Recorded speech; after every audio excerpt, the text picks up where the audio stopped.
Öncelikle arkadaşlar kongreye başlamadan önce şunu ifade etmek istiyorum ki tabii ki birçok arkadaşı 2,5 yıldır görmedim. Şu anda görüyorum ve hemen sarılmak istiyorum. Ama vaktimiz o kadar dar ki şimdi çok doluyuz. İlk konferansla başlayacağız ve ben şimdi sözünü açmış oluyorum. Good afternoon everybody. Welcome to Turkey. Welcome to Intercontinental Emergency Medicine Congress in Turkey. Okay, thank you. After 2 years, it's very big memory for us. After 2 years, more than 2 years, this is the first face-to-face Congress.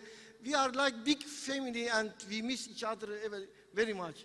Paul, you can start. We haven't had 4-day full old truck 4-day till evening. Okay, we can start, Dr. Paul. I miss you. Yes. Well, I miss you and I miss everyone. I miss you, Bashar, and I also missed all of you here in Turkey and all my colleagues from emergency medicine around the world. It's great to see everybody's face-to-face. I know we're wearing these masks sometimes, and hopefully soon we'll get past that as well. I know there's a lot of things that we can all learn from each other, and I'm excited to be here. I'm excited to learn from all of you, and I'm fortunately or unfortunately looking forward to presenting how poorly the United States did in managing this pandemic from our side. But I think there's a lot we can all learn from each other. And again, very happy to see all of your faces and look forward that all of you have survived this pandemic. And I'm looking forward to thoughts about how we can do better going forward. Thank you. Thank you very much, Dr. Paul. And we will start because we haven't enough time. And I want to invite everybody to a very wonderful, fantastic opening ceremony. We will prepare for this. I think we tried for this more than 6 months. And we can start. I want to invite first speaker, Dr. Arif Karagöz. He is topic about role of ultrasound in airway assessment and management. Please, Dr. Arif.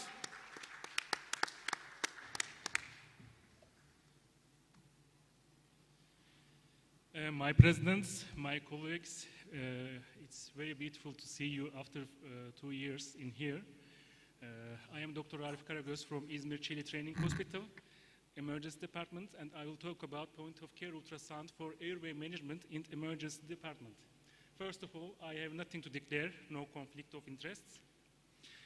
I will talk about basic anatomy of upper airway and pros and cons of ultrasound for airway management. Talk about indications, technique, and basic bedside ultrasound applications for airway management.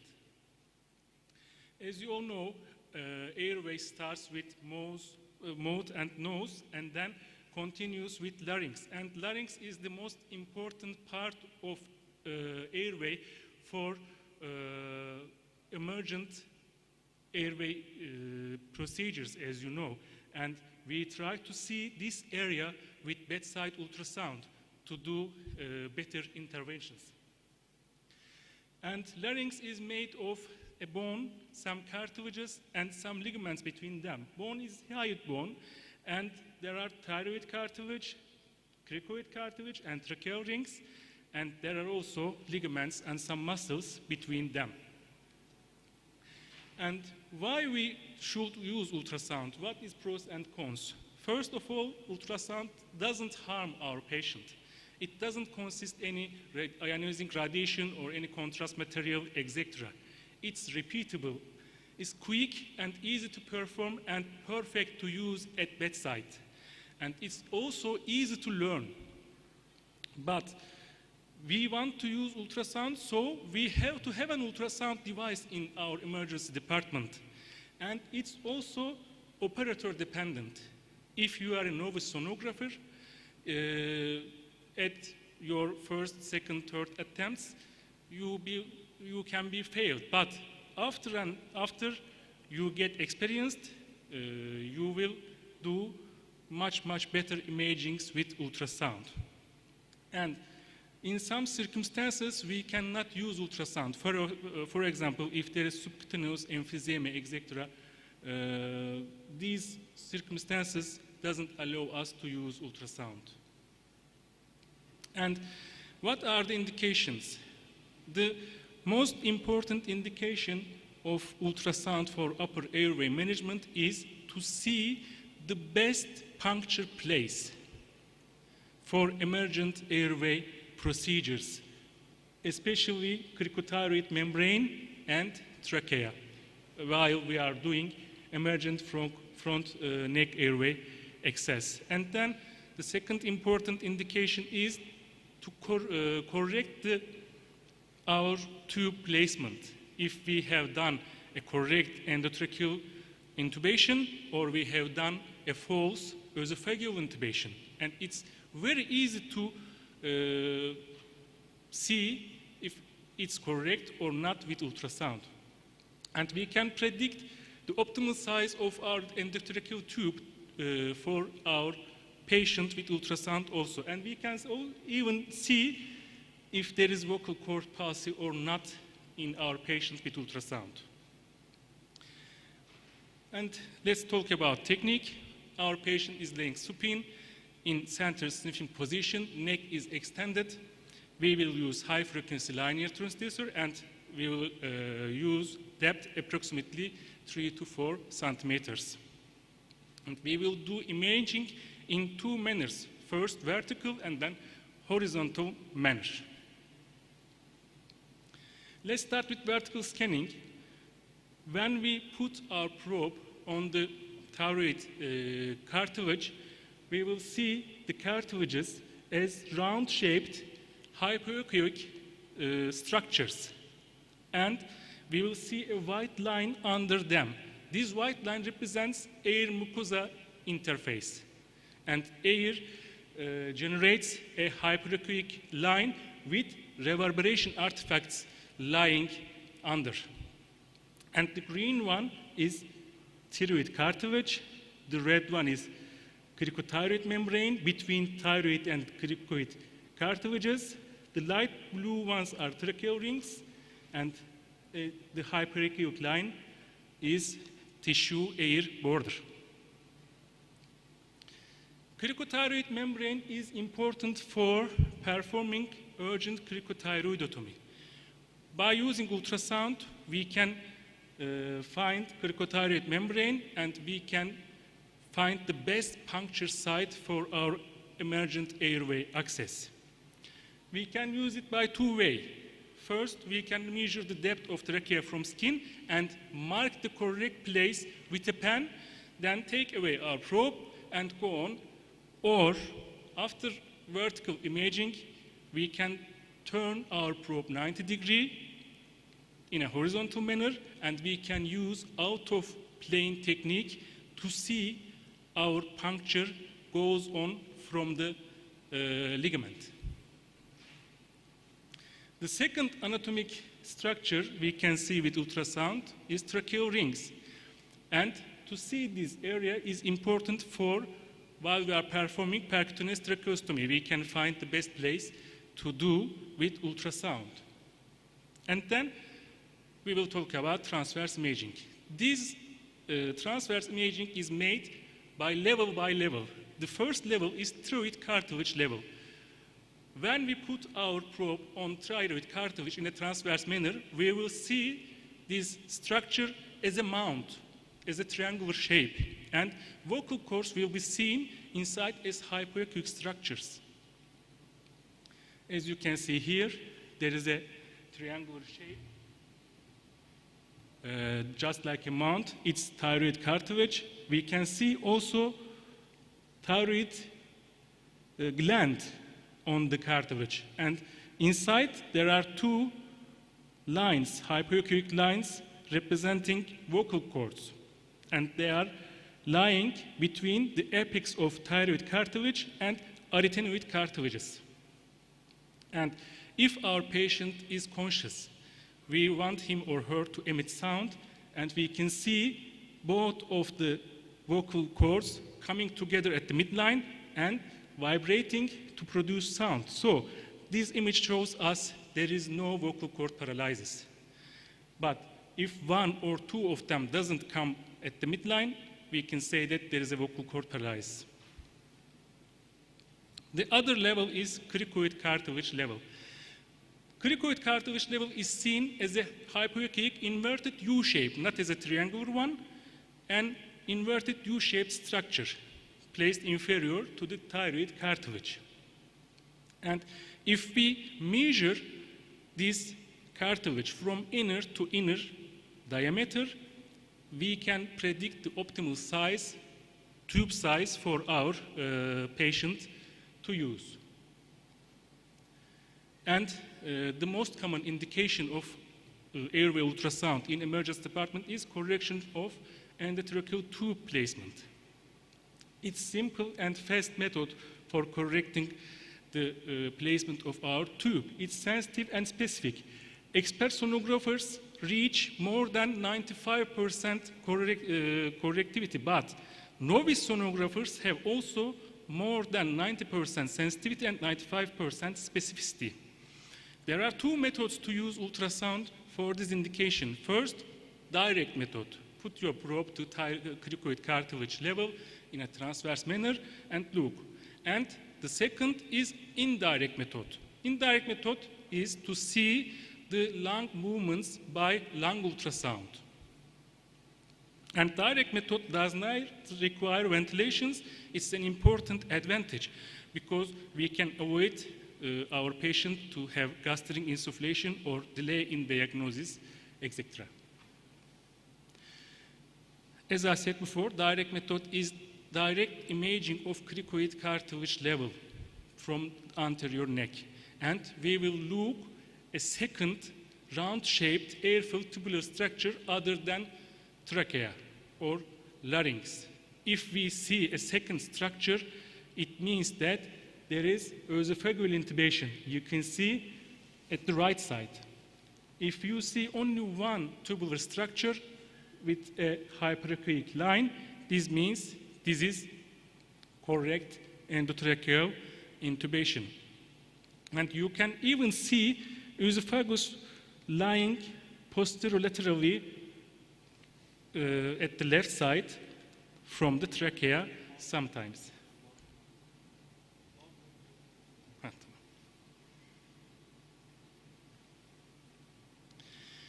Indirect method is looking for pleural movement, but we have to ventilate our patient to use indirect method. And we can only do this method after intubation. But in direct method, we can do direct method while we are intubating our patient, and we can see the tube passing through larynx or passing through esophagus. And it's very advantageous. If we see both lungs having correct pleural movement, we can say that our tube is in correct place and in correct depth. But if we see only one side, this image, and the other side, this image, there can be mainstem intubation. But we have to know that our patient doesn't have pneumothorax. So direct method is much more advantageous from indirect method. As a summary, ultrasound is safe, repeatable, easy to perform, and easy to learn technique for urgent airway procedures, and there is a growing evidence. There are lots of papers in this area. Thank you so much.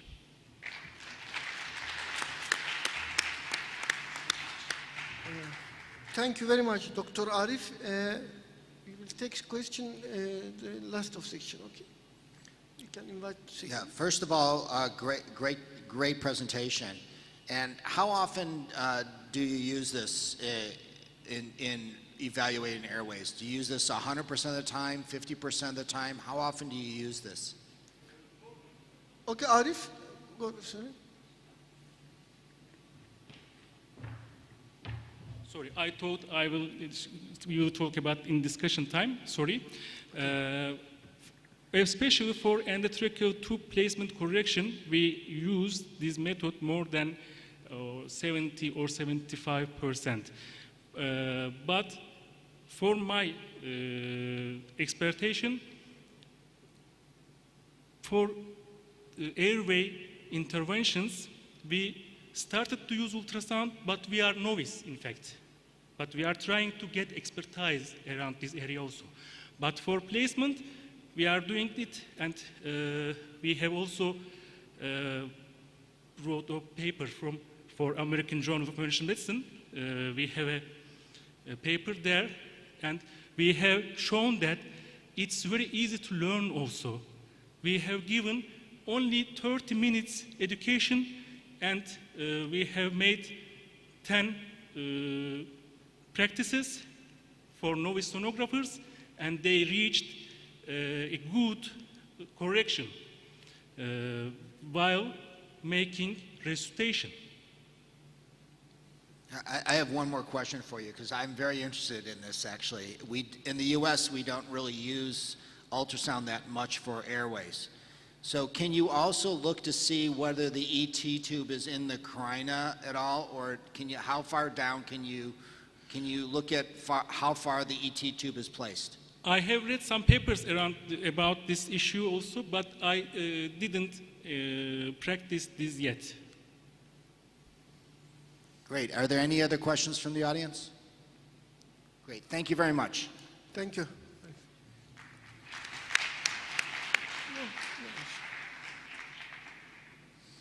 Our next speaker is Dr. Savana Kumar, who's going to talk about the importance of proper positioning for airway management. Dr. Kumar.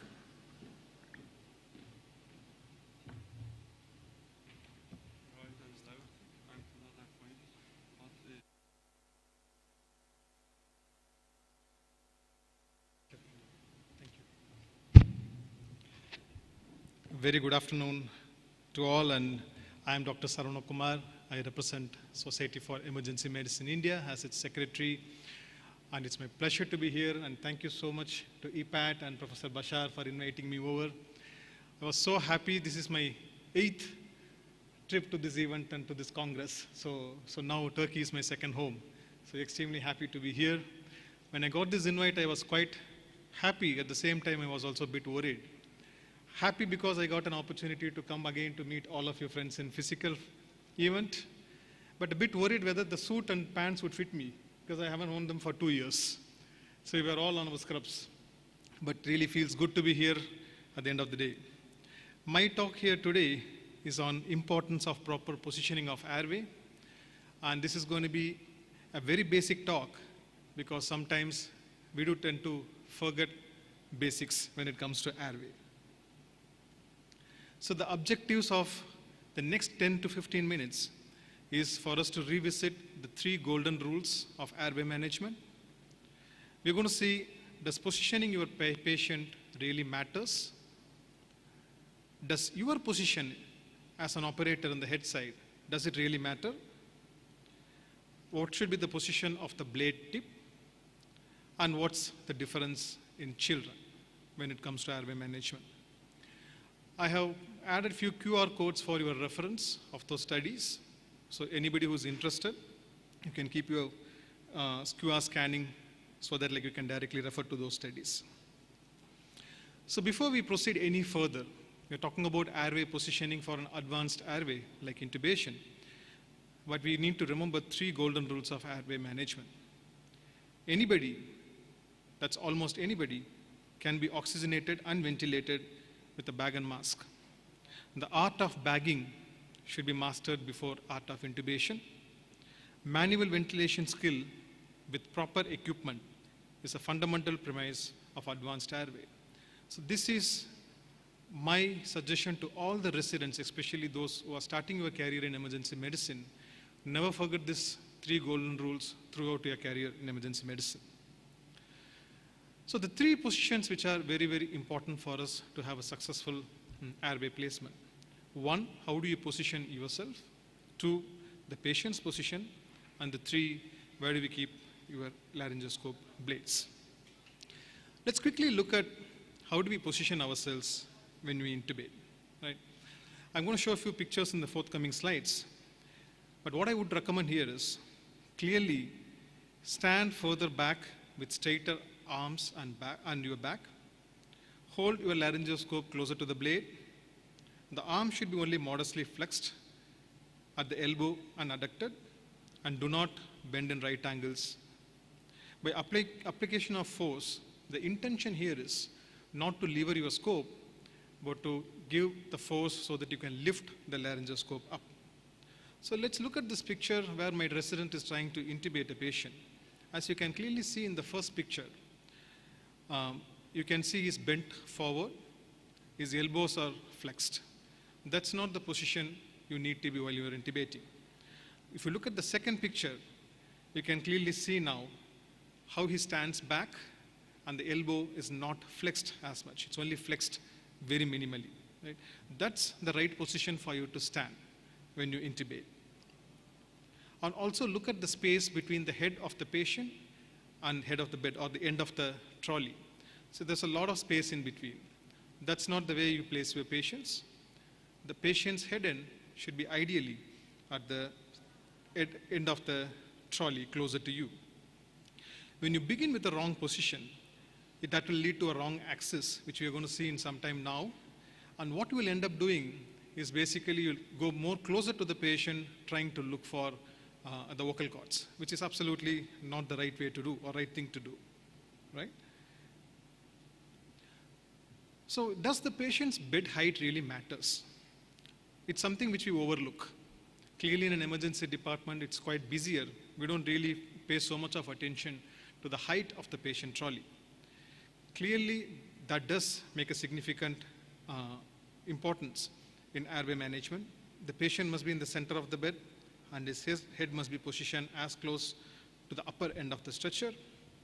And this is an interesting study from British Journal of Anesthesia, where they looked at around 300 patients, and they saw that does the bed position really matters.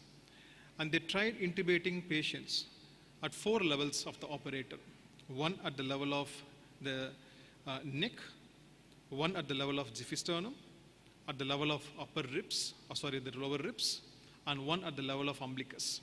So it is found that when you place the patient's trolley at the level of your umbilicus and slightly above that, the chances of you getting your intubation right in the first attempt is going to be significantly higher, irrespective of how much of a difficult grade of intubation it is. So it is recommended that you keep your bed height at least to a level of umbilicus or slightly above that. So that's about how do you position the bed and how do you position yourself. Let's quickly look at how do you position the patient. The aim of the patient positioning is basically to align 3 axes together. They are oral axis, pharyngeal axis, and laryngeal axis. And they have to be aligned, allowing the line of vision to fall at the laryngeal inlet.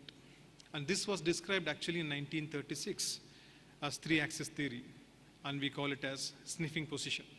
So I'm going to show what is a sniffing position rather than trying to read what a sniffing position looks like in the forthcoming slides. So clearly these are the 3 angles which we need to align: the pharyngeal axis, the tracheal axis, and the oral axis. So once you align, you pass your blade, and your tip of your blade lies at the vallecula. That's how you create more space for you to visualize the vocal cords. So let's have a look at how to align that. If you don't align your patient's airway, the patient occiput is not elevated, and if the neck is not in flexion, it creates a steep visual angle, as you can see in the first picture. And what you will end up doing is you'll try moving closer to the patient's mouth, trying to search for the vocal cords. The second picture is the correct method, where the occiput is correctly elevated, placing the patient in a sniffing position, allowing the visual axis to align with the airway axis. And it is found that sniffing is better when it comes to any difficult level of intubation.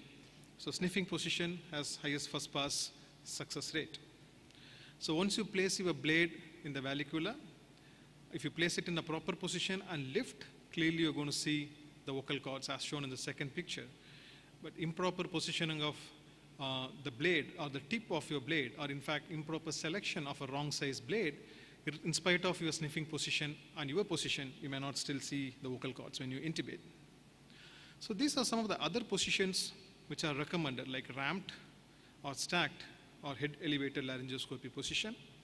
especially in obese patients where you're trying to align your xiphoid process with the external auditory meatus. In the first one, where you use certain blankets, or you might use a troop elevation pillow to achieve the same.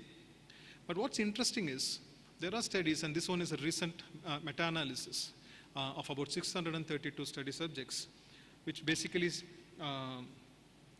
has found that clearly sniffing or ramped makes no difference. So even in your obese patients, as long as you follow the basic steps of positioning yourself correct and putting the patients in sniffing position, you should be still able to intubate this patient successfully. So these are other possible angles where you can try intubation. This is on upright intubation, where there are a few interesting studies, especially with residents trying to intubate for the first time or learning intubation. They found upright positioning